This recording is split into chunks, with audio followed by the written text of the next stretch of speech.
Good afternoon, welcome, thank you for coming. Before I say anything else, please make sure you enjoy our Phases of the Moon cookies over here.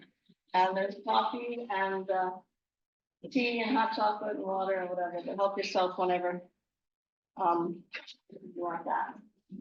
All right, please make sure that you signed in. We'd like to keep track of how many people we have, and there are some flyers about the eclipse and brochures if you're not an RCA member and you'd like to join, that's over there too. But now we'll get to the main event here. So we have Dr. John Zielinski joining us, and many of you I think have been here at different times. He's retired from the college, but he comes back and runs our observatory sessions for people to come. And I know my husband and I came one night after we did a winter concert in Syracuse, made it in time to come back and do something or other one night. It was a late one, I don't remember what it was, but I know he's had some good crowds with that, and I encourage you to do that if you haven't done that.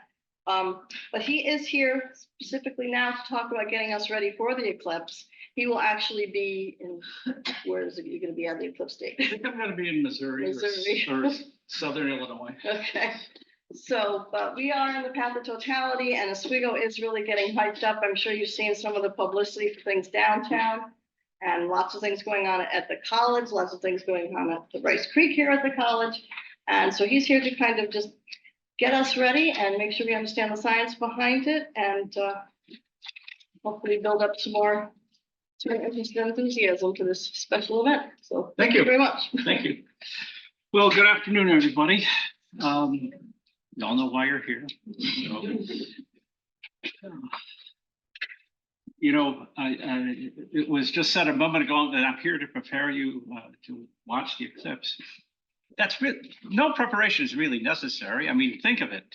People watched eclipses for thousands and thousands of years without understanding the science behind them. And they were either awed or they were amused or thought it interesting. So perhaps this is going to make it more enjoyable for you. Perhaps. All right.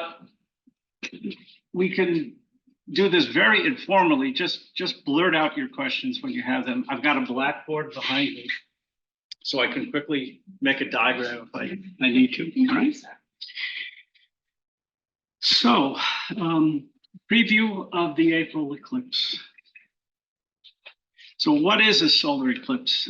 It's an astronomical event. The shadow of the orbiting moon cast by the sun falls on the surface of the earth. Let's see, I guess I gotta move this here.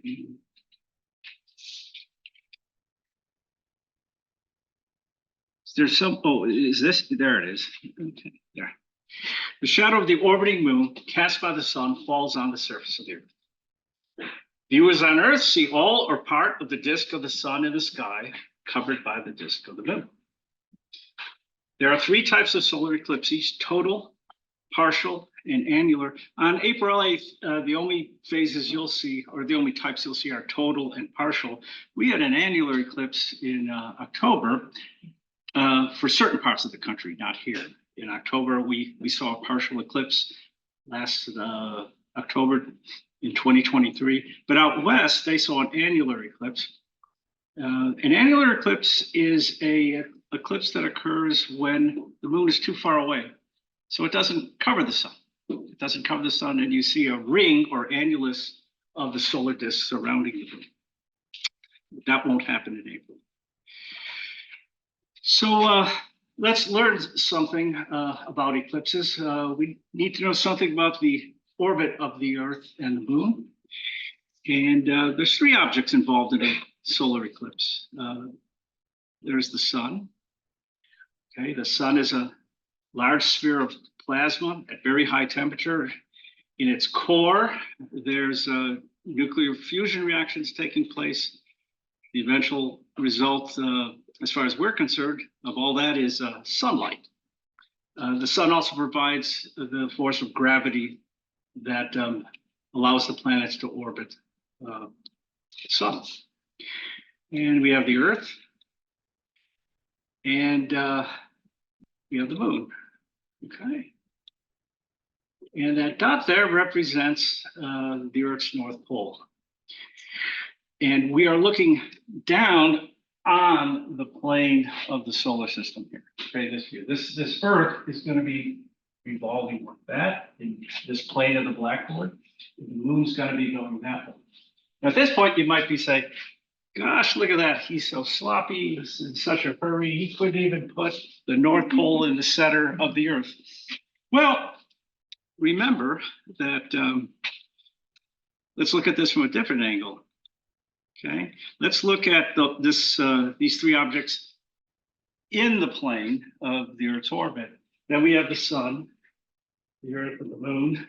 And the North Pole is not on a line perpendicular to the orbital plane. It's tilted 23 degrees. The Earth's axis is tilted 23 degrees. And that's the basic reason why we have seasons. So see, when you look from above, this point would be at the center. But yes, indeed, the North Pole would be offset if we were looking directly down onto the plane of the solar system, which is essentially the Earth's orbital plane. Any questions here?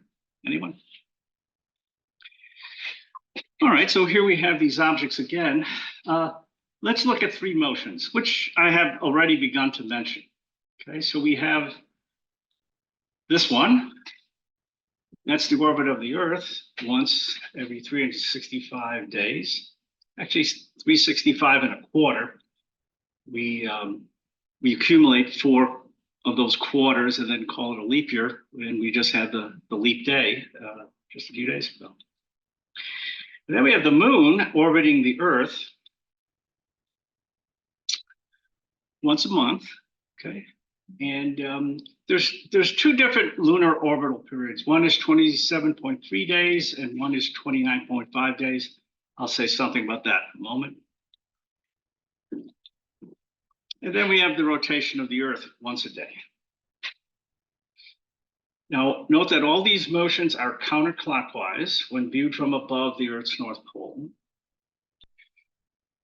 And again, we're looking down from above the plane of the solar system or the plane of the Earth's orbit. The plane of the Earth's orbit is the plane of the screen there. A comment on the lunar orbit. With respect to the stars that are out there, the time it takes for the moon to go, it's one of those things, huh? I once gave a job interview with a screen like this, and they had the sensitive. I mean, I didn't even have to touch it. It was not good. You know, I didn't get that job, but I got this job that I had here. So maybe it was a real good thing. So I'm not going to touch the blackboard. I've seen some people think it's a dry erase board and they draw it. Oh no! And if you ever go to RIT, there's a gigantic auditorium there, gigantic. If you ever look down on the bottom corner here, there's this mark. That's my business because that's what I did. I wrote with a magic marker on a very $1 million screen. All right, so we have the moon going around like this, and see the Earth's going to move this way, and the moon is going to move with it. So it's going to turn here then. So when it gets back here, that just takes 27.3 days. So with respect to the stars, the moon makes one revolution around the center of the Earth every 27.3 days. But it takes a few extra days to go from one phase to the next. So if this is new moon, this is what we have here, new moon, it's going to take 29.5 days to go to the next moon. It's going to have to go once around with respect to the stars, and then it needs 2 more days to line up with the sun. So this is the one that's important for us. This one here is just of interest to aerospace engineers and astronomers. This is the one that gives us the number of days between full moon to full moon, new moon to new moon, first quarter to first quarter. All right, so let's talk about the lunar phases, okay? So when the moon is here, with the moon in the middle between the sun and the Earth, that's what we call new moon. We don't see the new moon. It's passing by the sun, usually above or below it in daylight. So you go out on noon of the new moon. The moon is out there, but it's passing just above the sun or just below the sun, or it's passing right over the sun and that's an eclipse. But that doesn't happen every month, right? That doesn't happen every month. It happens essentially about twice, generally speaking, about twice a year, 6 months apart. And the new moons in between, again, just pass above the sun in the sky or below the sun in the sky. Can you say that again? Well, I'll make a diagram. Okay, so here's the sun. And let's say this is noon on the day of the new moon. Okay, so if an eclipse is not going to occur, then the moon is out there, but it's passing like that. And I actually have a film later that will show you why. Or maybe it's doing this. Maybe it's doing that. Or something like that. Maybe like that or like that. But it's not going to pass over the disk of the sun. Now, this April, this is what's going to happen. For a while, it'll pass right over, and that's the eclipse. And then about 6 months later, conditions will be set for that to happen again. How frequently in a year in the world Okay. are there total say? Okay. I think the minimum you can have is one or two. One or two. And you can have up to 7 solar and lunar eclipses. Up to 7. So you caught me flat-footed here. I don't know if it's 1 or 2 solar eclipses. I could see why there would be only 2. I can sort of imagine the circumstance where there'd just be 1. Since you brought up this question, I'll mention something now. This is really a rare event. I mean, this is really, really, really, really rare. I have colleagues that are very educated that when I ask them, are you going to watch the April 8th eclipse? They go, no, I've seen this total eclipse before. I go, where? He says, oh, when I was in California. No, you didn't see a total eclipse. You did not see a total eclipse. You've probably all seen partial eclipses or eclipses of the moon. This is a total eclipse of the sun. The last one in the United States was 2017. And the one before that was 1979. So there was a 38-year wait from the 1979 one till the 2017 one. And now we're kind of lucky we get one in another 7 years. But the next one is 2044. That's why I'm going to Missouri. Because now there's eclipses in different places of the world, and if you have the time and if you have the financial resources, you can go see them someplace else. But in this country, the next one's 2044. So Are they more common in the southern atmosphere? No. There is no place on Earth that has a propensity to see more solar eclipses than another. They occur with equal probability everywhere. But if I remember what I read a long time ago, the average time between eclipses in general on the surface of the Earth is 300 years. There has not been a solar eclipse, according to my research, in Oswego since well before 1776. Oh. The city of London, I think only 6 total eclipses in the last 2,000 years. So what you'll be able to see if the weather allows on April 8th is really rare, and you're all lucky. Are you going to Missouri because the weather would be better? Going to Missouri, first of all, because I might be somewhere else watching it in 2044, but not on Earth. And my friend, the friend that I watched the 1979 eclipse with, he'll be in Missouri. But we're both prepared to move further southwest if Necessary. If necessary. Yeah, if necessary. Any other questions? No? Would you say if you took the whole Earth, would at least one, would every part of the Earth have an eclipse occur on it? Yes. I mean, About- not eternity, I mean, would there be eclipse, do you know what I mean? Well, there's an eclipse here this April. Yeah. And I don't know when the next one is. But what I mean is the way with the moon being, the Earth and everything all together, and that would say, would an eclipse cover every part of No. the world throughout eternity? Yeah. I see what you're saying. Eventually, Okay, every place in the earth would have. okay. I was just curious. When the lecture's over, I'll try to pull up a chart that'll show you that. Okay, I don't have a slide like that in the lecture, but yeah, you can see how these paths are covering the earth. You can imagine how, if this goes on for thousands of years, how. Like wrapping the ball of yarn. Yeah. That's a very good analogy. Yes. Anyone else? No. Okay. So that was a long digression on the new moon. We're moving counterclockwise, so then we get the first quarter, and then we go to full moon, and then we go to last quarter or third quarter, and then we're back at new moon again. So here, so there's the first quarter moon. These names are kind of interesting. You know, the first quarter, well, it looks like a half to me, John. Well, because it's the first quarter of the way around the orbit.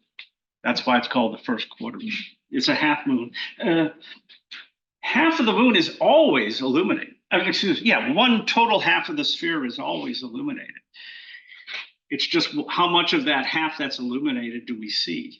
Sometimes we see none of it, like new moon. Sometimes we see half of the half that's illuminated. At full moon, we see the entire half that's illuminated. Then in last quarter, we see the half moon, but instead of the western side, it's the eastern side of the moon. And between new and first quarter, we have what's called a crescent moon. Again, the limb here, this circular edge, is on the right side. That's the west. And we hardly ever see this moon. You got to be up early in the morning to see the waning crescent moon. And now the limb is on the eastern side. Yeah, western side here, eastern side. Okay, so these phases repeat every 29 and a half days. So that's the basis of our month in the modern Gregorian calendar. And for that matter, all the different types of lunar calendars. Solar eclipses take place at new moon. Period. No variation, nothing, no exceptions. And you'll see why in a moment, and I guess a lot of you can guess why. All right, let's see what's happening here.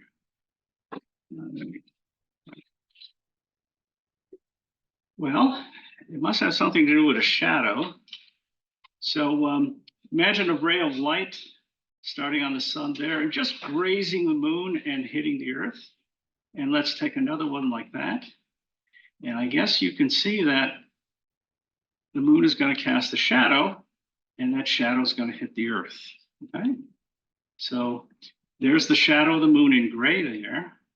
And that's the central part of the shadow. You'll see that there's a peripheral part of the shadow also in a moment.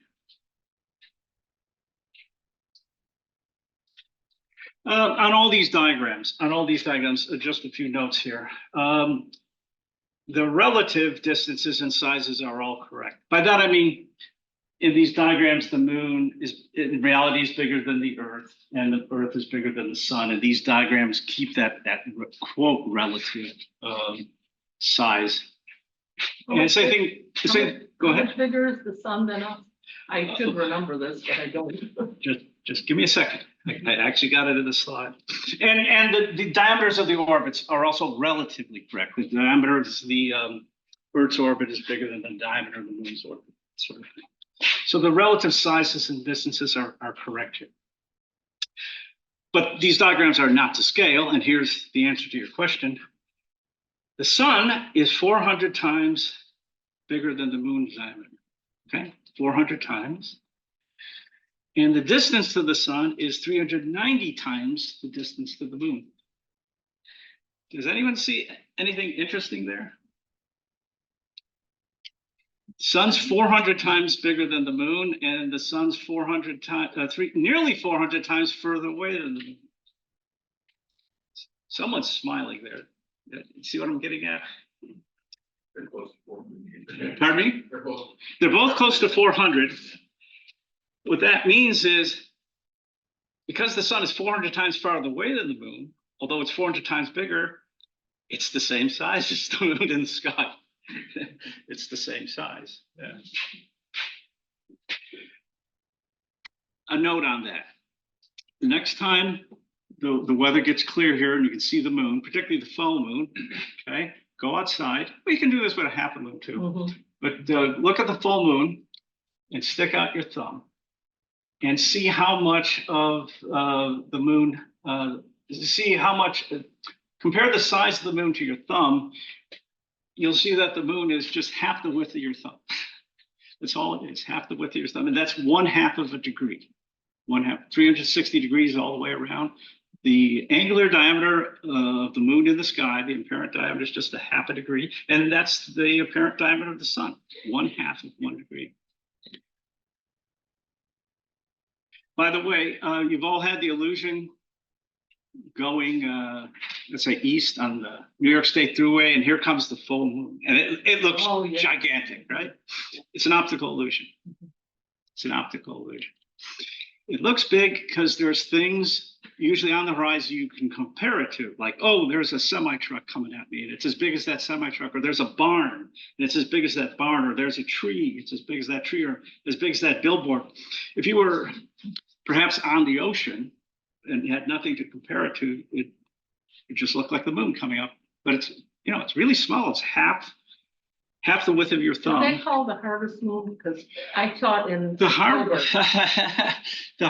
the harvest moon, by 3 different definitions, always turns out to be the full moon near the autumnal equinox, the fall equinox. Some say it has to be the one in September closest to the equinox. Some people say, well, no, it could be the one at the beginning of October that's close to the equinox. Yeah. The moon after the harvest moon is the hunter's moon. And there's a very interesting thing about the harvest moon. It's usually the moon rises 50 minutes after sunset.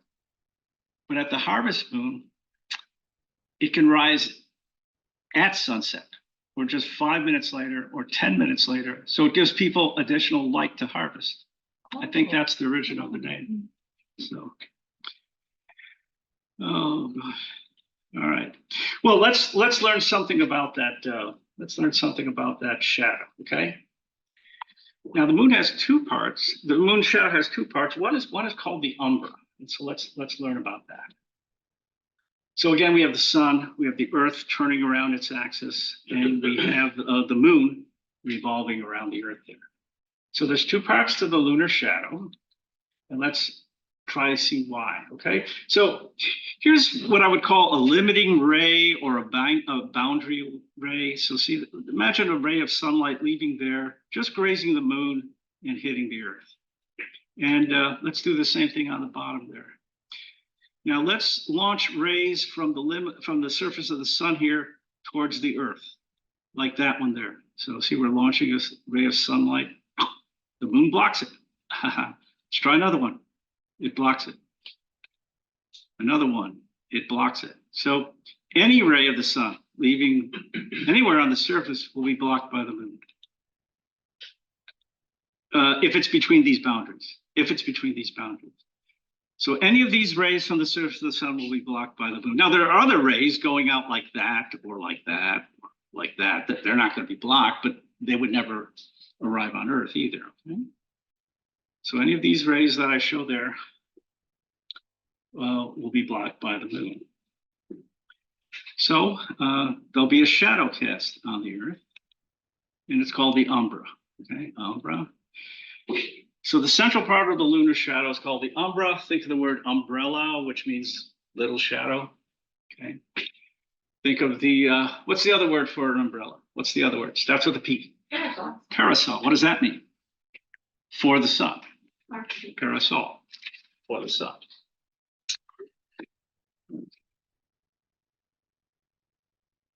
So let's say you were standing here. Can you see the sun?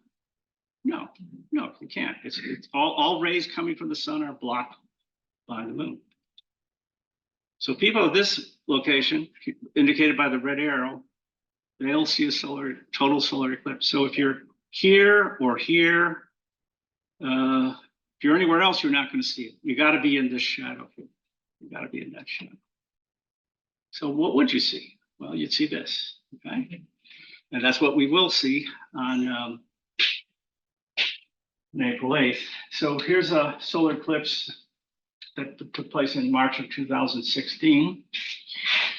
Okay. So what are the different things we're looking at here? Well, there's this outer atmosphere of the sun that's called a corona. And it's very tenuous. It's ionized gas. Well, it's not completely ionized. It is emitting light. And taken together, the corona is about as bright as the full moon. Okay? The corona is about as bright as the full moon. And what else do we have? We have these things that look like flames. And if you magnified them, they would look like flames. But the time scale is not the time scale of a flame as you're used to seeing it flicker. If you magnify this and looked at this, it would keep the same shape for hours, maybe even days. Okay. And those are called prominences, and you'll probably be able to see prominences.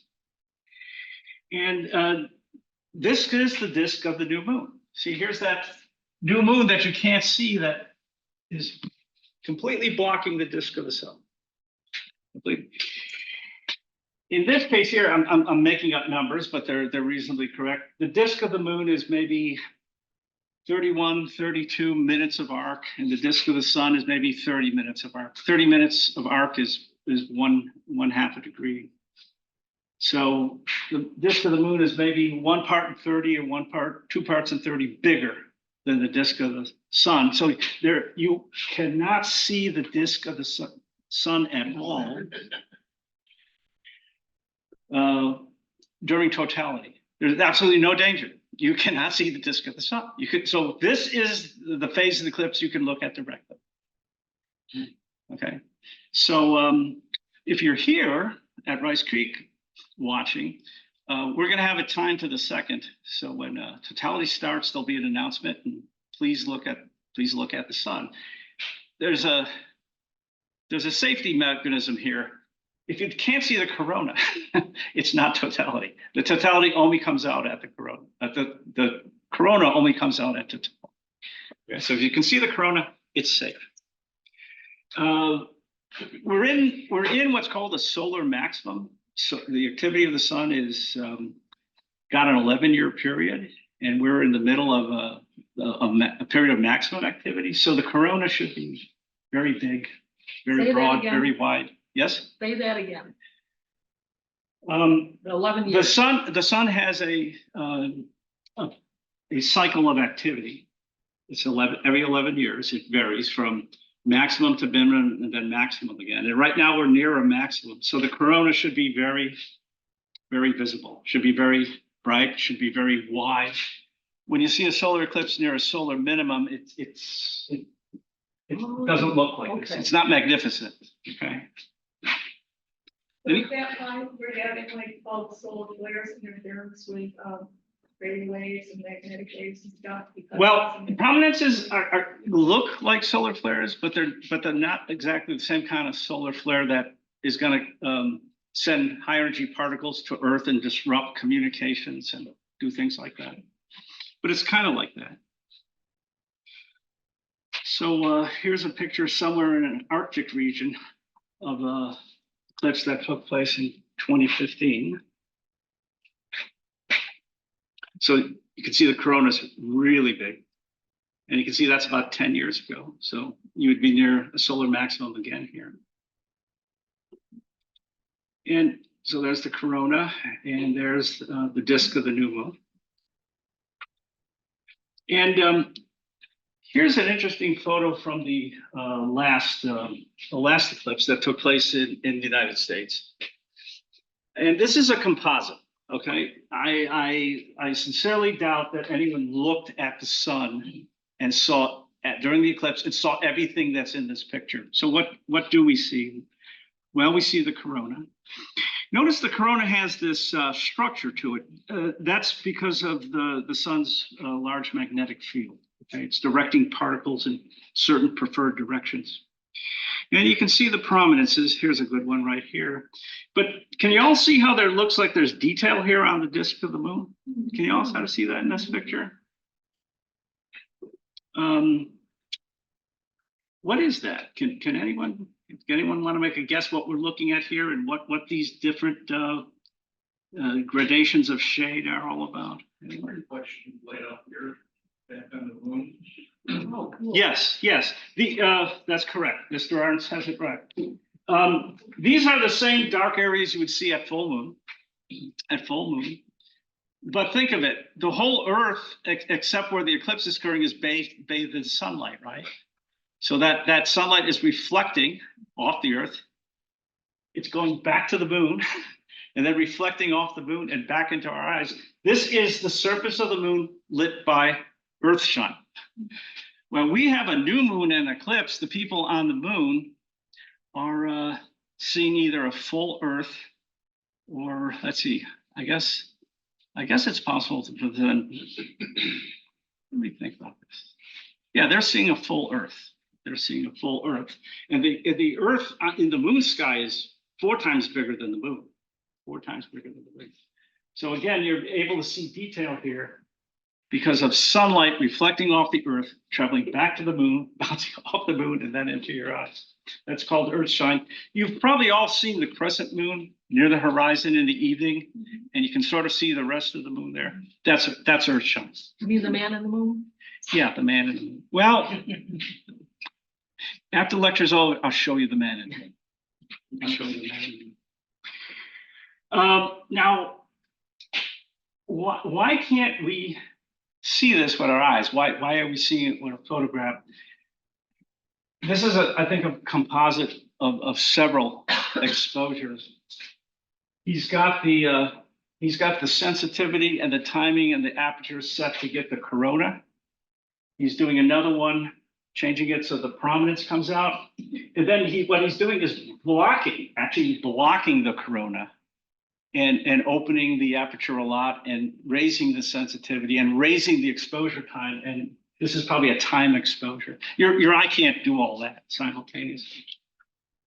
Although I was once told that in 1979, at a lecture similar to the one I'm giving you today, the lecturer said the human eye will see things in the eclipse that no camera can ever photograph. So. Yeah, humans. Yeah, humans. Okay, I said there were 2 parts to the lunar shadow. We all know about the umbra. Let's learn about another one, the penumbra. Okay, so again, here's that boundary ray. And now think of a ray leaving the sun here and traveling towards the Earth. Well, the moon doesn't block it, right? And there's one that the moon doesn't block. And there's one the moon doesn't block. So none of these rays from the surface of the sun will be blocked by the moon. So people in this location don't see any eclipse. In fact, they're looking at the full disk of the sun. They could never look at it directly, right? All right. So if you're standing right there where that red arrow is, you don't see any eclipse at all. And it's true for the other side. Okay. Again, all these rays get through. Other rays don't get through. We still have the umbra here. But these people here, they don't see a solar eclipse either. Okay. Now, watch this. There's the one boundary ray. There's the other boundary ray. Now, that ray gets through, right? It leaves the sun here and it hits the eyes of the people right there. And that ray would get through too, but not that ray, and not that ray, and not that. So some of the rays from the surface of the sun will be blocked by the moon.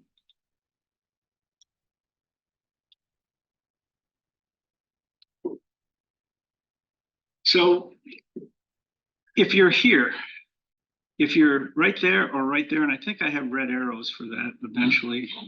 Yeah, there. So if you're here or here, some of the rays are blocked. Some of the rays are blocked, but not all.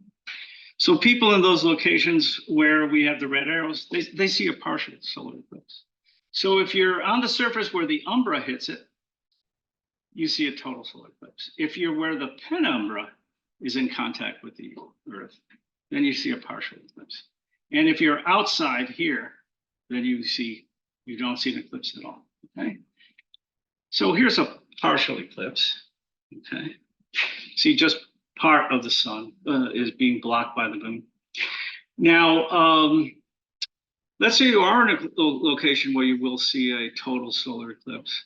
Well, before you see the total eclipse, there'll be partial eclipse phases. There'll be a partial eclipse before totality, then a partial eclipse after. What if the path of totality doesn't go over your location? Well, then this disk here will just take a bite out, and it'll take a bigger bite out and a bigger bite, but it'll never cover the entire sun. Yes? I have a question. What is gonna be the time range? Do you know here? It's just, it's about an hour, 15 hour, 20 minutes from first contact to totality, and then another hour and 20, about hour, 15 hour, 20 minutes to go from totality to the disk exiting the surface. What's it gonna do to our wildlife? Aren't they gonna get messed up? You're robbing my thunder. Oh, yeah. No, I don't have much thunder, but maybe by April 8th we will. Yeah. Yes, it has been noted and it's been studied. Animals do exhibit twilight behavior, typical twilight behavior when the eclipse starts. Okay. Actually, I'd love to record the sounds that birds make during the partial phase. I've got some good ideas how to do that here. If you think you have good ideas, You can come to my Let's neighborhood and talk. hear the bats. pardon me? You can come in my neighborhood and hear the bats. Yeah. Well, we'll just recall the ultrasound. So there's the disk of the new moon. Okay, it's there, and the part that's blocking the sun is evident, but not the rest of it. So there's the moon and there's the sun. Now here's a professional rendering of the concepts I've been trying to explain. So we have, again, the sun, the earth, and the moon.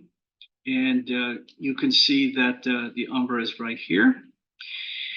On the surface of the earth here, think of the shadow of the umbra being about 100 miles in diameter, roughly, about 100. And the penumbra is maybe 1,000, okay? So lots of people will see the partial, some form of partial eclipse, some form. You know, maybe just 10% of the sun will be blocked. But very few people will be lucky enough to see the total eclipse this time around. And here's another rendering. I guess we can't, let's see, can I turn, what can we do in terms of lighting? You go to where it says more. And you click where it says more, if you go to a function that says high floating media controls. Okay, someone's gonna rescue me here. Well, we're gonna Oh, put shades on. okay.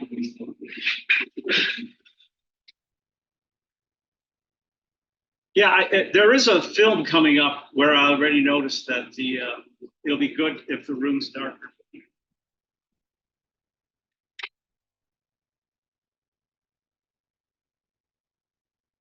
Did you want to suggest something I can I do? thought you were asking about the stuff on the top there. Oh, this- No, You're that's trying to see the. Oh, okay. Okay. Yeah, I think that's better. Yeah, so we have the sun and the moon and the earth here. You can see this is the part of the earth opposite the sun, so it's night, and you can see Japan and China, India lit up by lights here. And here's the moon, and you can see the central umbra, and you can see the penumbra surrounding the umbra. Okay. And there's a photograph from outer space. Some astronaut took this photo years ago. So we have the umbra right here. And you can sort of see use your imagination. You can sort of see this area is darker, but not as dark as here. And then way over here, it's not dark at all. Okay, so we have our umbra and our penumbra. What's the distance on there? That's So 1,000. this is about 100 miles. 100 miles. And this is several hundred, maybe up to 1,000. The shape of the umbra changes as the eclipse goes on. Along the central part of the path, it's nearly circular. On either end, it's more elliptical. Okay, and the whole thing is moving. Okay, so the umbra usually move in a mostly eastward direction at a speed that is at least 1,100 miles per hour. Okay, so that's moving at 1,100 miles an hour at least. I think I think in Oswego it'll be between 2,000 and 3,000 miles per hour. And the penumbra moves with it. So the umbra always stays centered within the penumbra. This motion is mostly caused by the orbital motion of the moon around the Earth. And I'll show you a picture that explains that in a minute.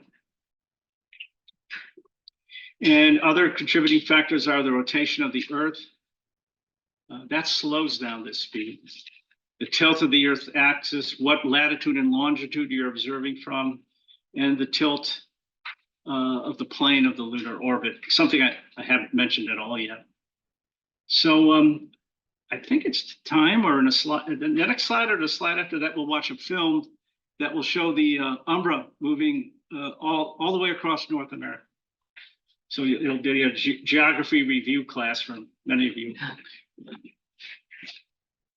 So this is a great animation. If some of these ideas are gelling, sort of, or not at all, this should make it clear, okay? So let me point out a few things here. The very dark blue, this is night and that's day, okay? And you'll see over here in a moment, okay, so this is day and here comes night, okay?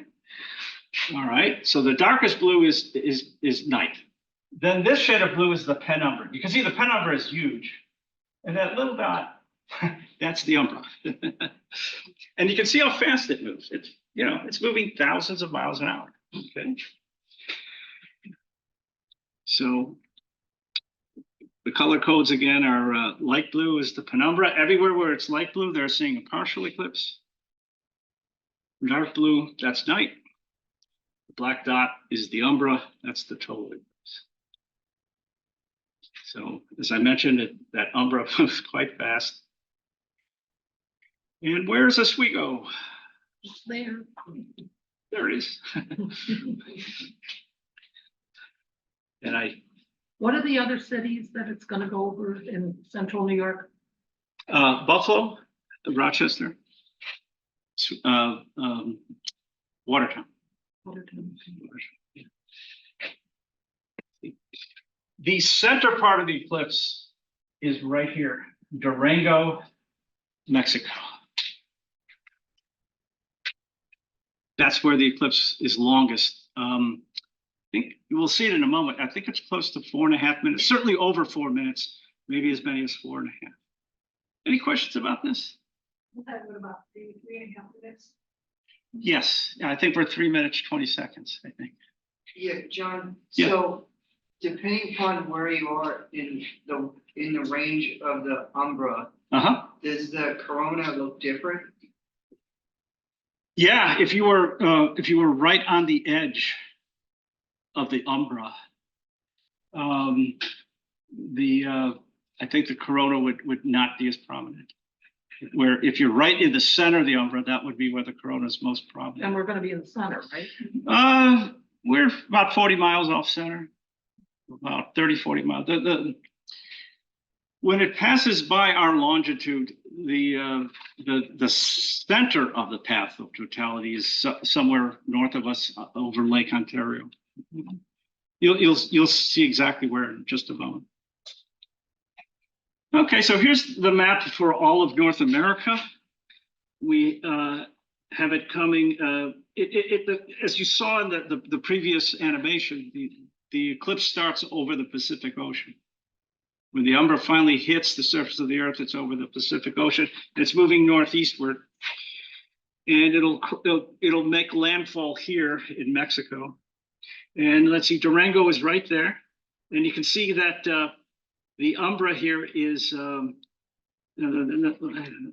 That's the umbra. You can see that the umbra is circular. Okay, it's circular. That's because the sun's rays are coming like this. You can see by the time we get to Oswego, it's at an angle. Okay, it's at an angle. So right here, west of let's see, west of San Antonio is where it crosses the Mexico-U.S. border. I'd like to get there. I've been here often. I know the region, but I don't know if we're gonna make it all the way there. And here's Dallas. Here's St. Louis. St. Louis won't see the eclipse, so I'll probably be right here. I'll probably be a little bit south of St. Louis in the path of totality. Carbondale, Illinois. And then the center of the path of totality goes through Cleveland, and see it goes through Buffalo. There's Rochester there, and goes through parts of Maine, and then through these Canadian provinces here, and then over Newfoundland, and then out into the Atlantic. NASA's gonna have a program in Niagara Falls. Are they? Well, they're definitely in the path of totality. They would know. Oh, yeah. I mean, think of that. If you could get the falls and the eclipse in the Oh same my photo. God. Photographer's delight. Yeah, yeah. Well, you can have, well, I don't know. You might not be able to get the lighthouse, the lighthouse and the eclipse, but someone should try for it. I hope someone is watching the eclipse from a taller building, either on campus or downtown. It'd be interesting to see what the edge of the umbra looks like over the lake. That would be neat. Now, what are projected weather forecasts? What is the traditional weather? Because we have crap weather in April. One chance in three. One chance in three. That it's clear. Yeah. One in three. I only have 2 other seats in my car, so. But even if it's like now, you would be able to tell. Oh, yeah, it'll get dark. Yeah. It'll get dark and the temperature will fall. Yeah. But you won't win a National Geographic photo. As I mentioned to someone earlier, I'm from Buffalo, New York, and I'm thinking of coming up with a Buffalo eclipse packet. For $25, you get solar shades, you get a snow shovel, and you get an umbrella. And maybe you'll use all 3 in the same day. It would work in Oswego too.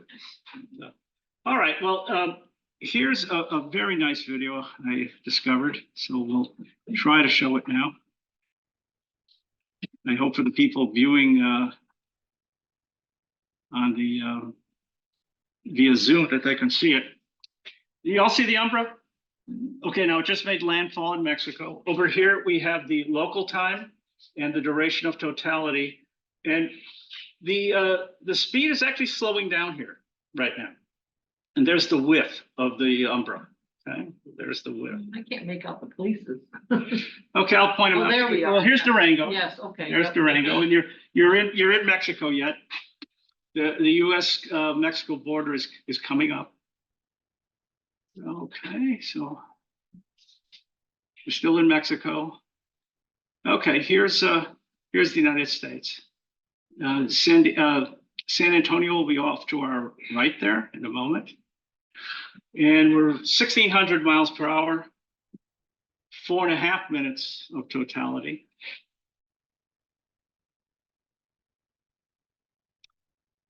So here's Dallas, the Dallas-Fort Worth area. They're fortunate. At 1,600 miles an hour, that's somewhat equivalent to the speed of the sun or the speed of the moon. It's the orbital speed of the moon Okay, minus the rotational speed of the Earth right, okay, with geometric effects yeah. thrown in.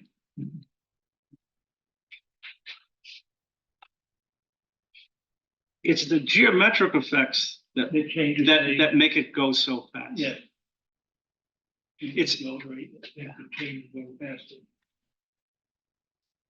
So where are we now? Okay, Illinois.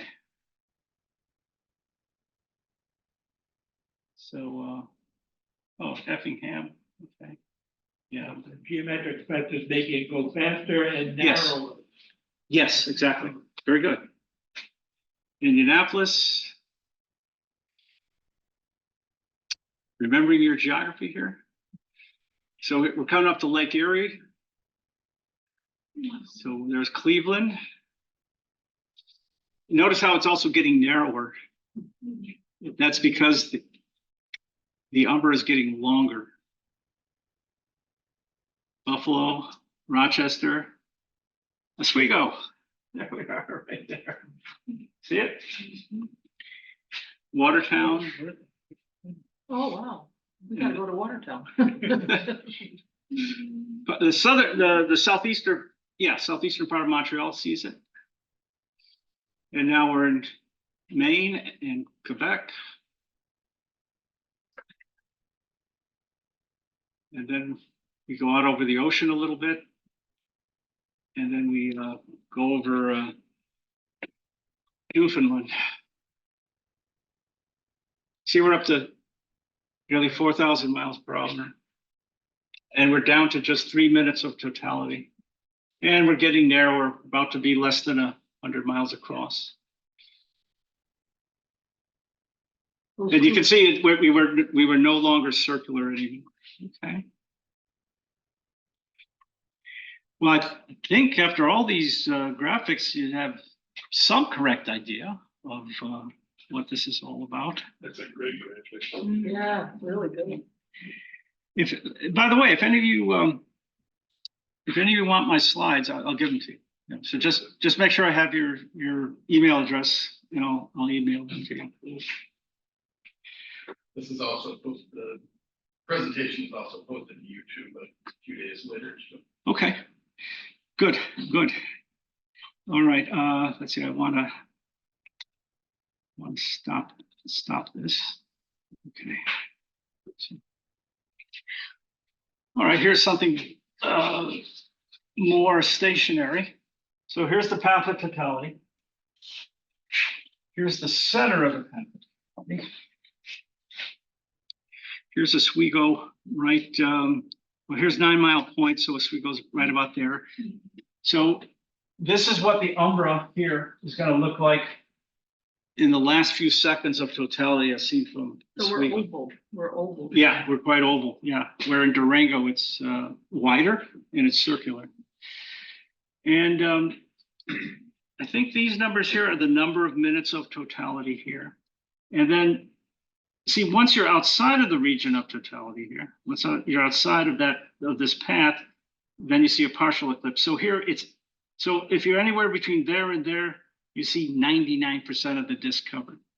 And if you're between there and there, it's 98%, 97, 96. How about But- Phoenix, New York? Pardon me? Phoenix, New York. I work in Phoenix. Phoenix? Yeah, we're gonna. Oh yeah, you'll see it. You'll see it. Yeah, because here's 481 here. So see, it's in the path of totality. Okay. Yeah. A few months ago, I thought Syracuse was going to miss it, but you can see it's just the southern suburbs that miss it. But like Utica, I don't think Utica sees it. Now, here, let's go back a few slides. Let's say it's a clear day. Let's just say it's a clear day. And this is Oswego, right right here. Okay, here's Oswego. Now, if you're in Boston, where are you going to go? You're going to hit on I-90 and you're going to go to Oswego. What if you're in New York City? You're going to get on I-87 and I-90 and come to Oswego. Everyone on the East Coast, 30 million people, they're going to end up in Oswego. We're hoping. They're going to end up in Oswego. You're not going to drive up into the Adirondacks.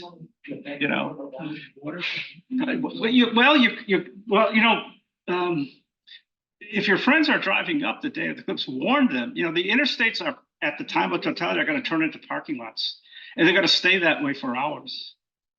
My son went to Hopkinsville, Kentucky, in 2017 to view the eclipse, and they couldn't move for hours. I mean, like 6 hours. My son was in Nebraska and ended up walking 7 miles to get to his car because those buses that bus them in weren't able to bus them Well, out. let's hope that that's what happens. But they saw the eclipse and everything. Good. By the way, our library has free glasses Good. if you can get there. No, that's great. That's great. I'm glad they figured out a way to. I believe the visitor center downtown is giving them away like on Thursday. But it's like 3 days ahead. They've got times they're giving them out before the big party on the Sunday downtown. But they said they couldn't run out, so Well, you want to yeah. grab yours first. Yeah. Are you saying we didn't need the glasses during the? Totality. No, you don't need them during totality. No. So my camera can, because otherwise I won't be able to see Yeah. my camera at all. You're waiting for Yeah. totality. Now, so during the partial phase, use the solar shade. I really don't know. Okay, here's the only recommendation I'll give for binoculars. If you want to view anything with binoculars, you have to have special filters for the front end of the binoculars.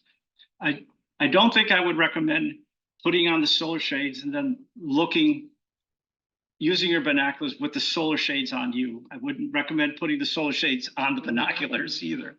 So. You can get special lenses for binoculars. Yes, you can.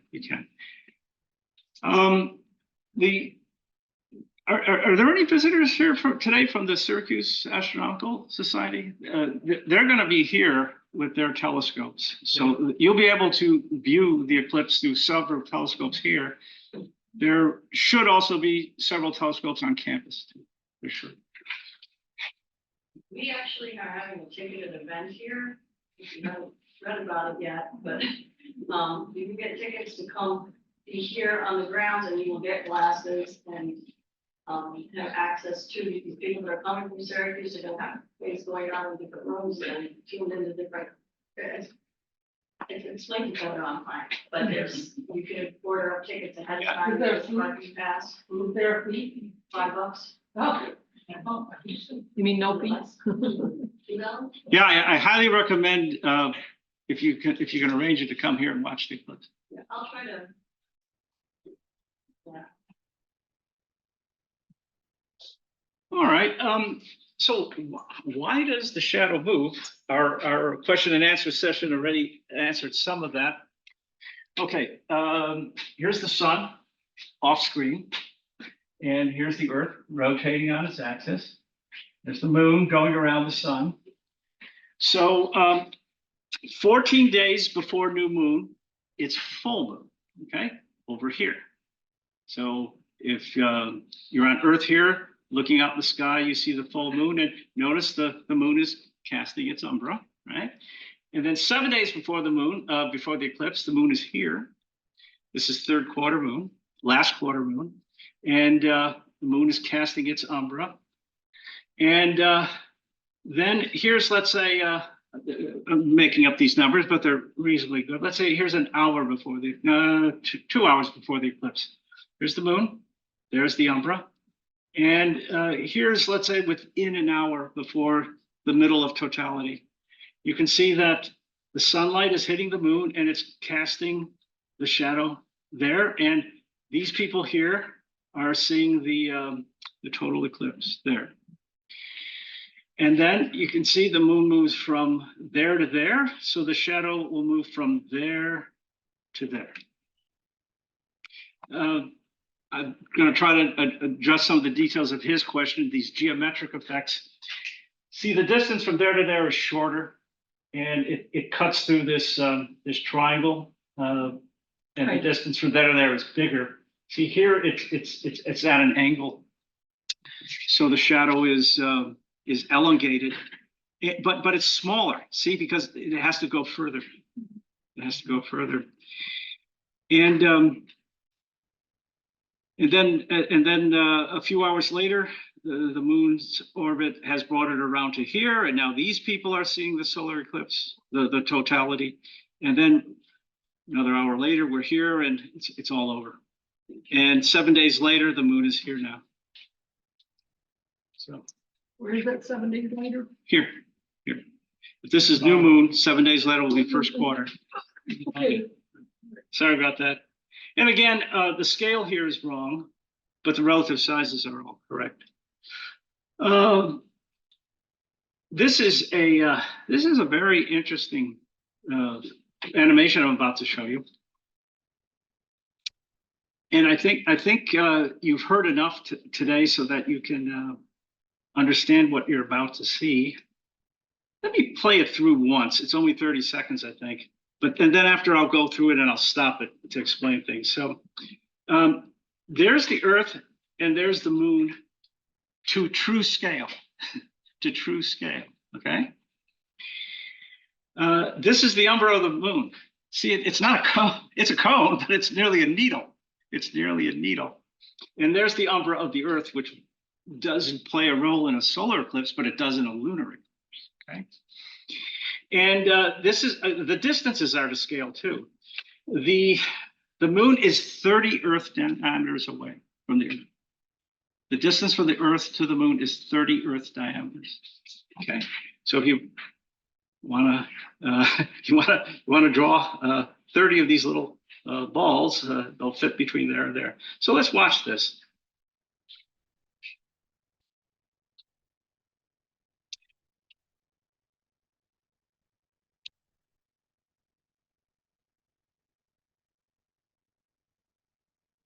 Thank you.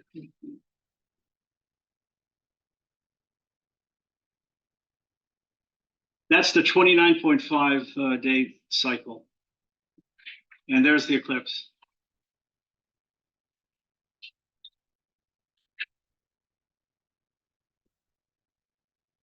Okay, let's go back to the start here. And what I'll do now is I'll stop it and say a few things as we go along. So the sun's over here. This is the Earth's orbital plane. Here's the moon's orbit around the Earth. Here's the Earth's umbra and the Earth's penumbra. And there's the Earth's umbra. And if you look really close, you can see some of them, the moon's umbra and the moon's penumbra. So this is a few days before full moon, okay, right here.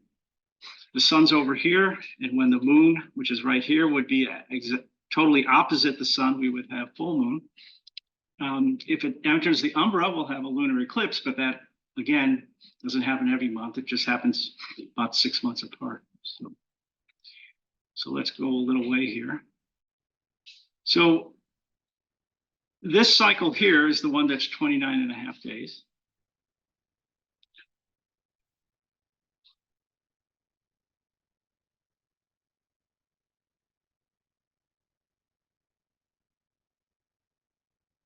And there. The reason why we don't have a solar eclipse every month, here's the plane of the Earth's orbit here. You can see the plane of the moon's orbit is tilted with respect to the plane of the Earth's orbit by 5 degrees. That's all it takes. The fact that this is tilted 5 degrees, this angle here is 5 degrees. And the moon is small enough and far away enough that allows the umbra most of the time to, let me go back there. You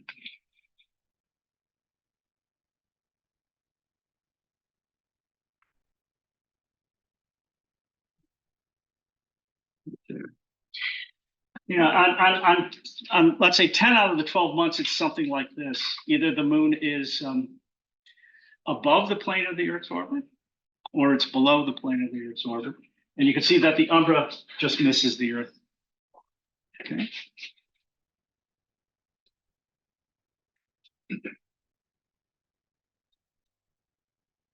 So every one of those rotations is revolutions is 29, and there's an eclipse.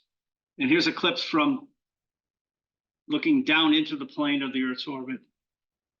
And you can see how the umbra just moves from west to east across the surface of the Earth, and that's why that umbra moves along that path that we've been looking at.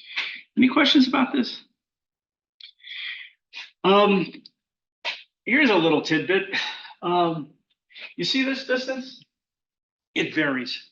Sometimes the moon is a little bit further away, and I guess you can imagine that the umbra is just not going to reach the Earth. The umbra is not going to reach the Earth, and that's when we have an annular eclipse. The moon just isn't big enough to blot out the sun. That's when we have a micromoon. Now, there are other times when the moon is a little bit closer than average, and at full moon, that's when the newspapers and radio and TV say, "Oh, go out and see the supermoon tonight." It's not a big effect. The supermoon is 5% bigger than the average moon, and the micromoon is 5% smaller. So, but if you take photos of it and compare them, you can see there's a 10% difference between the supermoon and the micromoon, but you can only see one of them at a time. The moon's orbit is not totally circular, then. It's elliptical. It's elliptical. Yeah, it's oval. It's oval. Okay. And sometimes the full moons occur where the distance from the Earth to the moon is small and smaller, and sometimes those full moons occur where the distance between the Earth and the moon is bigger. Okay.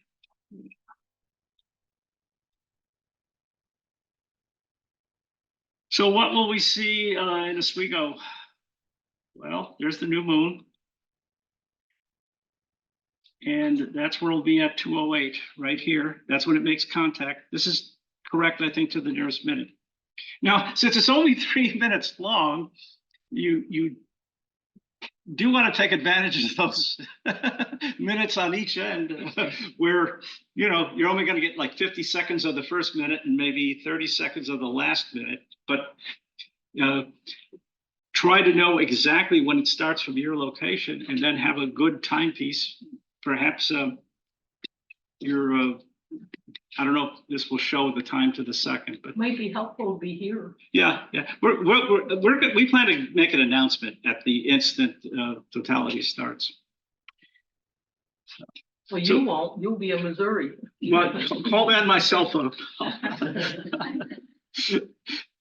Okay, so here's when totality starts, I believe. Or maybe that's mid-totality, I'm not exactly sure. And then it'll move off, the partial phase will start again, and then the partial phase ends here at 4:35. And there we are. And that's sort of going to be what you see. The bite that it's going to take out is going to be here at like 4 or 5 o'clock. 4 or 5 o'clock, where that's noon, and that's 3 o'clock, and that's 6 o'clock. I don't mean time, I mean giving directions, but down here, that's where the bite is going to first occur. And the last contact should be up there. And let's see, yet another, oh, how did I?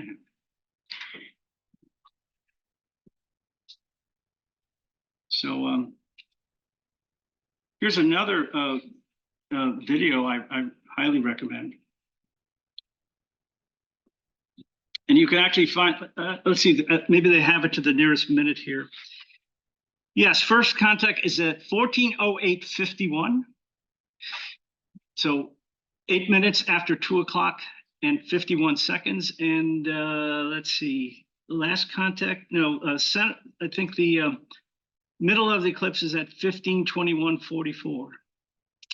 So for this latitude and this longitude. Well, that's not what I wanted to tell you. I wanted to show you the video, but it was there. And if you want to watch this video, I recommend making the speed 50, and I recommend zooming it into, well, you can go all the way to there, but let's do it there. And Here, let's watch this together here. See, here we go. That started at 2:08 p.m. Well, 2:08:51. So we're about 10 minutes into the eclipse right now. And the sun is getting closer to the horizon. Notice that the altitude angle is dropping.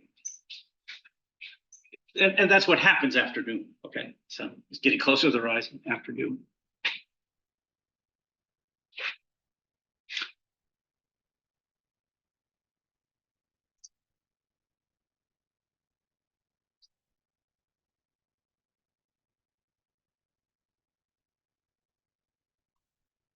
And this is the part where you need the glasses.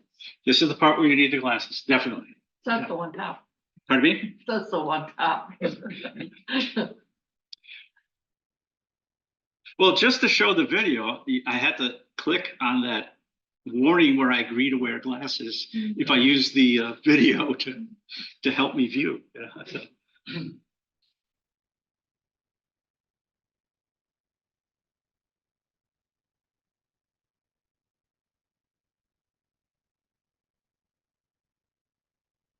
See, oh, there. So when it's totality, you should know that's when you see the corona. And I imagine the corona should brighten for about a minute and a half, and then it should fade slowly. And there, it was at 3:23. 3:21, I think. And see, then as soon as the disk of the sun comes out, the corona goes away. And now this is going to take about an hour, 15 hour, 20 minutes for it to leave the surface then. Good thing we don't have any primitive tribes anymore. They'd be all worried. I'm sure there are many people on Cersei that will be worried. Yeah, put it this way, there are going to be a few people along the path of totality that just don't know about this. Just don't know about this. Why are the birds singing?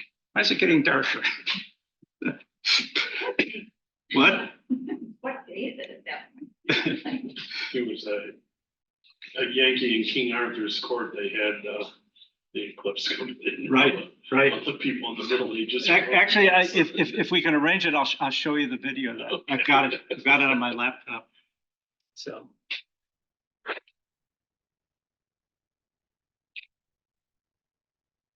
Well, there it goes for another 300, 400, 500 years. Oh, to my knowledge, like I said earlier, since 1776, there has been no total eclipse here. Some people might tell you there was one in 1925. According to my research, you saw a total eclipse in Cicero. You saw a total eclipse in Clay. You saw a partial eclipse in Fulton, and you saw a partial eclipse in Oswego. It was 99% of total, but not 100%. What year? 1925? 1925. I'm pretty sure Syracuse. That's also the one that went through the top half of Manhattan. There are historical photos of the eclipse in New York City. I remember a partial, and I'm old, so I remember a partial in the 50s in Syracuse. Okay. They made a big deal of it at school. It was 1960s. Well, yeah. But I was 9 or just about every year you can see a partial. Just about every. We just had one in October, but it was cloudy. Golly. Big surprise. Okay, so how will we safely view the eclipse? Personal solar shades. You can project a telescope image on a screen, and then you can look at that screen. You can also equip a telescope with a filter that goes over the front of it, reduces all of the light going through the tube.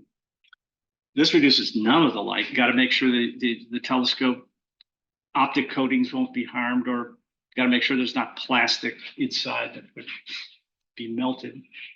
Another way to do it is just put a filter over the main opening of the telescope.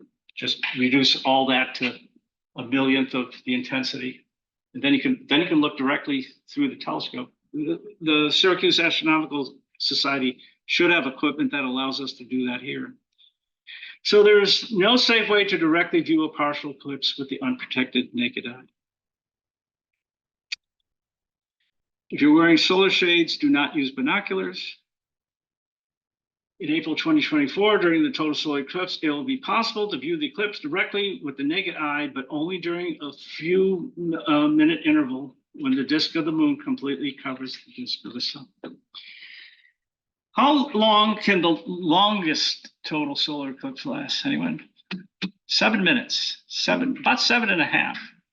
I had a chance to see a 7.5 minute eclipse in 1993. It would have been in Baja, Mexico. It wasn't in the United States, and I passed on it. It says, I'm busy. I'm doing other things. I don't want to go. And my friend called me 2, 3, 4 times. Let's go. Let's go to Baja. Let's go see this total solar eclipse. No. Then sometime after 2000, I says, gee, I wonder when the next 7 minute total solar eclipse is. And I look. There's none this century. There are none. Is it longer because, well, it has to be because of distances between the Earth, the Moon, and the Sun? So it's longer when the Sun is closer to the Earth? What would optimize it? You want it when the Moon is the closest. So the Moon is close. The Moon is the closest, and the Moon is moving slowest. Okay, And you want it when the Sun is smallest in the sky okay. and moving fastest. Unfortunately, you can't have all 4 of those. Some of those are mutually exclusive. But what you can have is on around July 4th, that's when the Sun is smallest in the sky. And every 18 years, that is when the Moon is closest. Okay, so those would help. Those would help. I don't know if that. For 18 years somewhere there'll be a longer eclipse, or won't happen because of other. Yeah, it might not happen for other reasons. For example, in the 21st century, there are no 7 minute eclipses. Yeah. But there might be like a 5 or 6 minute But eclipse. the Moon and the angle of the Earth. Now, what if you could run along the umbra? What if you could run along the umbra? Then you could see it total. You could watch the eclipse for hours, right? Your private jet. Well, remember the Concorde? Remember the Concorde? Okay, when they were flying, they used to have eclipse flights, and they could stay in the umbra for a few hours because the Concorde could fly at 2,000 miles an hour. So, but eventually, think of it. Eventually, the umbra was too fast, even for the Concorde. So there's a way around. there's a way. Yeah, there's a way So you around. could see more than 7 minutes. Money can be useful. Now, astronauts can't see anything, right? I mean, when an orbiting spacecraft passes through the umbra, they see the total eclipse. But they see it. Or they get into it. Well, Dumb question. no. Bear with me. The only bad question is the question never asked, right? So, Is the inside view. yeah, here. So, if a spacecraft orbiting the Earth went through the umbra and they looked towards the Moon, they would see a total eclipse. But they even see it better because, well, not really. They're a fraction of a percent closer. So the disk of the Moon is a little bit bigger. So the space station is moving at more than 24,000 miles an hour. Right, but it's So it's going to go through that yeah, it's going to go through pretty quickly. just a few seconds for them, but every 90 minutes. With our telescope here, really with much smaller equipment, you can actually go online. There's a website that does this. It'll tell you for your latitude and longitude when the space station is going to pass across the disk of the sun Oh, cool. from your location. So you put a movie camera on your telescope, framing at like 60 frames per second or 100 frames per second, and just have it when the space station goes on, and then you get 100 frames or 60 frames with the silhouette of the space station. I'd like to do that here someday. So, Someday. yeah, so see, look, here's the umbra. This is taken from a spacecraft. If the spacecraft flew through the umbra, remember the umbra is coming in like this. And if you glanced at the sun or glanced towards the moon, you'd see an eclipse for a very short while. Excuse me, I gotta use the, okay. Good. Well, here we go. Just a few more things here. So we went through the safety slide. Any questions about this? This is really important. So, all right. There's a connection between solar eclipses and upstate New York. Who's seen this sign? Who's seen this sign? Okay, so you know exactly where it is. Yeah. So did I. I know exactly where it is. And my plan was to arrive a day or two early and go out there and take a picture. So there I am Thursday saying, there's just gotta be a picture of this site on the internet. There was, there really was. So that's a sign, okay? Now, for those of you who haven't seen it, and even for those of you who have seen it, you're thought, what in the world is leather stocking all about? Well, Fenimore Cooper. absolutely. So this is kind of the leather stocking region of New York. It's the Mohawk Valley and some nearby areas of central New York. And it's named the leather stocking region after the Leather Stocking Tales, written by James Fenimore Cooper, one of America's first novelists. Here he is. Did you know he was stationed here? No, I did not. Yeah, for part of a summer, he was the commander. Oh, Everybody else Fort was on Ontario? vacation. Yeah, Oh. everybody. Okay, Commander. Okay. So he wrote a series of 5 novels that describe 18th century colonial life in New York. Actually, I think these are about, his last 2 novels might take place outside of New York. But The Deerslayer, The Last of the Mohicans, and The Pathfinder, I think are all about the Mohawk Valley in the 18th century. And the name leather stocking comes from the type of pants or stockings worn by the main character. Indians also wore similar types of leather protecting garments on their legs here. So it turned out Cooper viewed, not only was he commander of Fort Ontario, as we just heard, but he saw the total eclipse of 1806 in Cooperstown, which I don't think is named after him. I don't even think it's named after his family, but it might be. I should find that out before I give this lecture the next time. And many years later, okay, over 30 years later, he wrote a short story about his experiences. And it's called The Eclipse. It's a short description, just a few pages of, it's really a short story about what he had witnessed. And after his death, a long time after his death, a good, what is that? A good 18 years after his death, his daughter published this story in a magazine. And you can see the entire story right there, okay? And this is the last sentence. I shall only say that I have passed a varied and eventful life, that has been my fortune to see earth, heavens, ocean, and man in most of their aspects.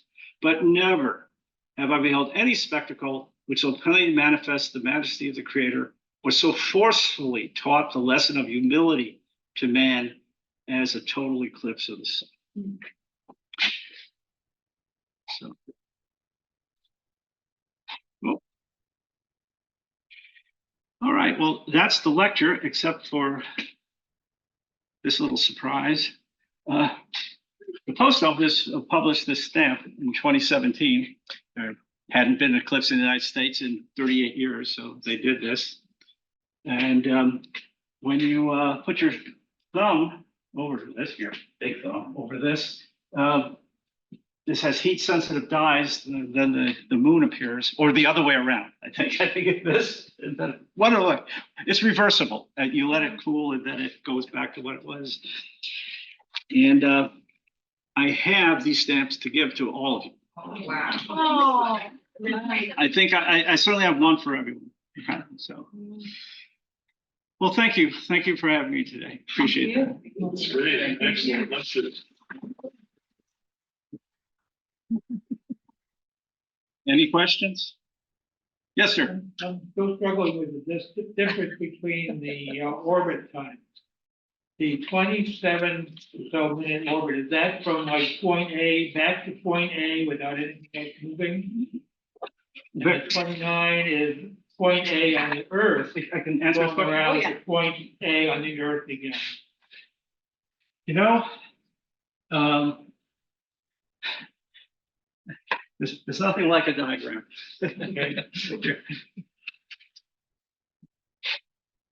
Okay, so Earth, Sun, Earth, and Moon. Okay. Yep. All right.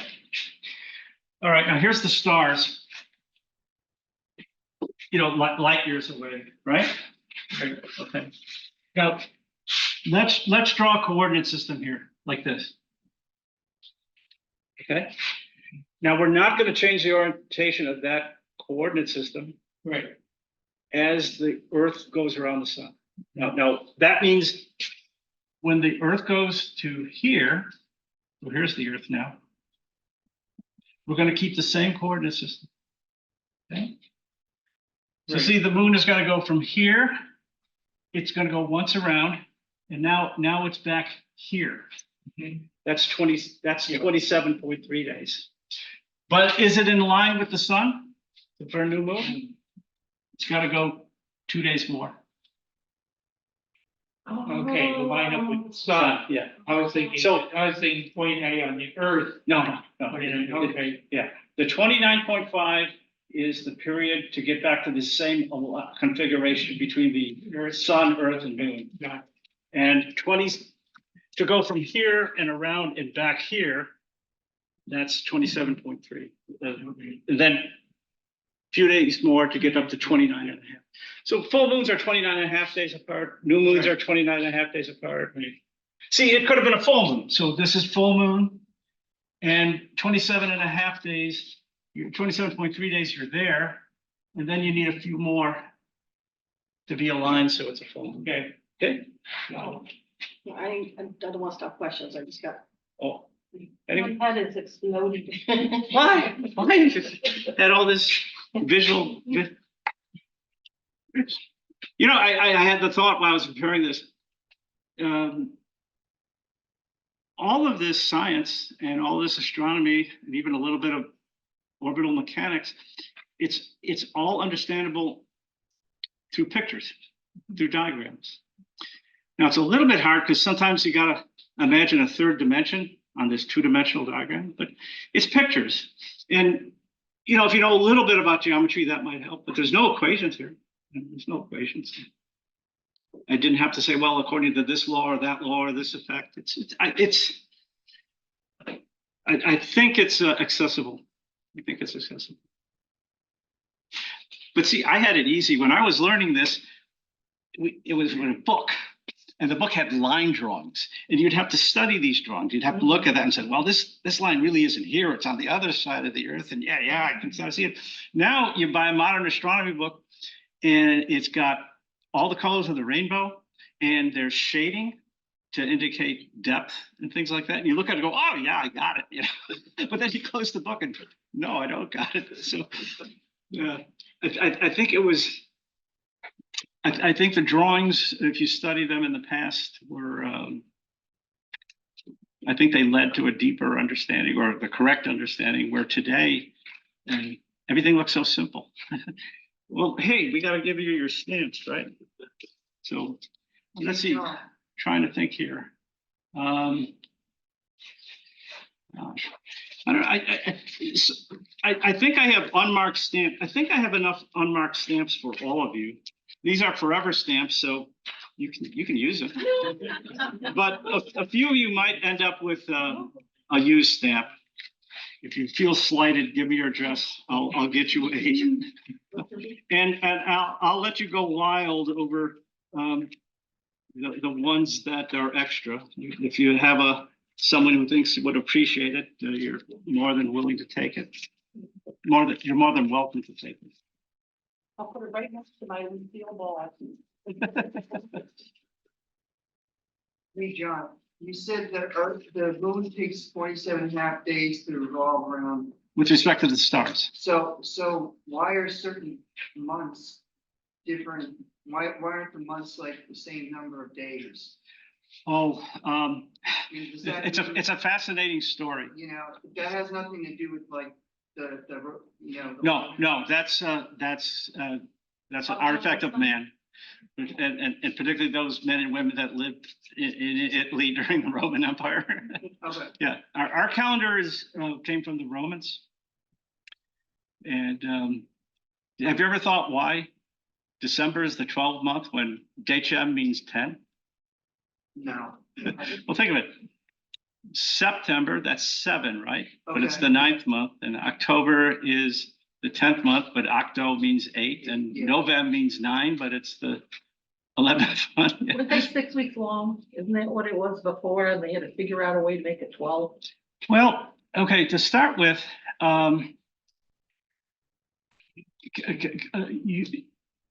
when calendars were being developed, what's the reason why you need a good solar calendar? Even if you're using a liturgical calendar for other reasons, but why does everyone need a good solar calendar? There's a reason. Farming, yeah, agriculture.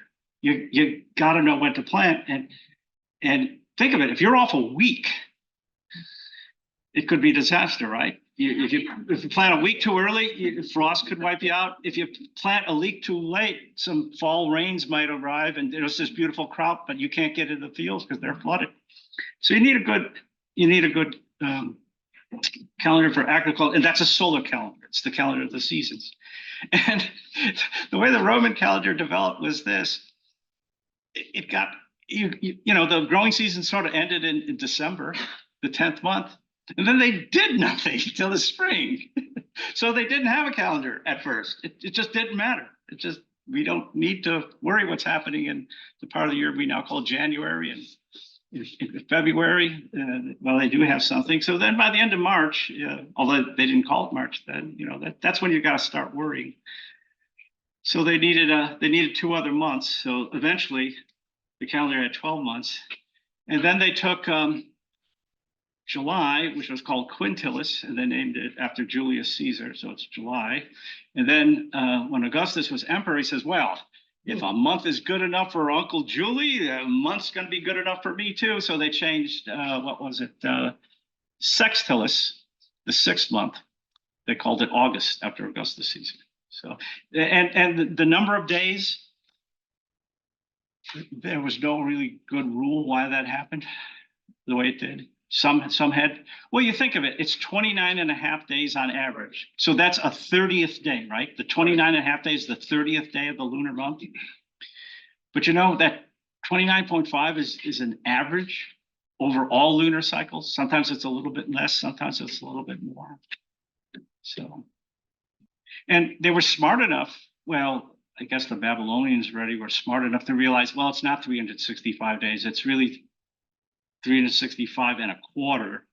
And the Julian calendar, promulgated by Julius Caesar in, I think, 46 BC, they threw in the leap year as being every 4th year. Previous to that was under decree of the Senate, but sometimes the Senate didn't get around to declaring a leap year, so everything was out of whack. So they then went to, you perhaps don't know this, but our present calendar is the Gregorian calendar, okay? And this really does make a difference. This really does make a difference. But since we're not farmers, we don't notice this. The Gregorian calendar throws out 3 days every 400 years.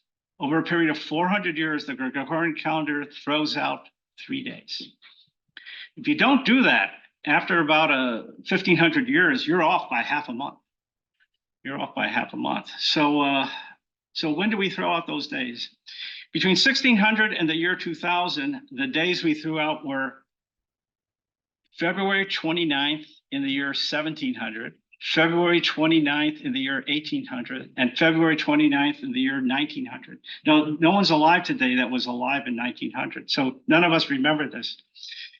Every 400 years, you got to get rid of 3 days, and what you do is you get rid of a leap day. And in the year 2000, when the year is divisible by 400 evenly, you don't get rid of the leap year. You keep it. So that's why we didn't notice it. But in 2100, our descendants will not have a leap day. Although 2096 will be a leap year, 2100 will not be a leap year, and 2104 will be a leap year. But they're going to get rid of the leap year at 20.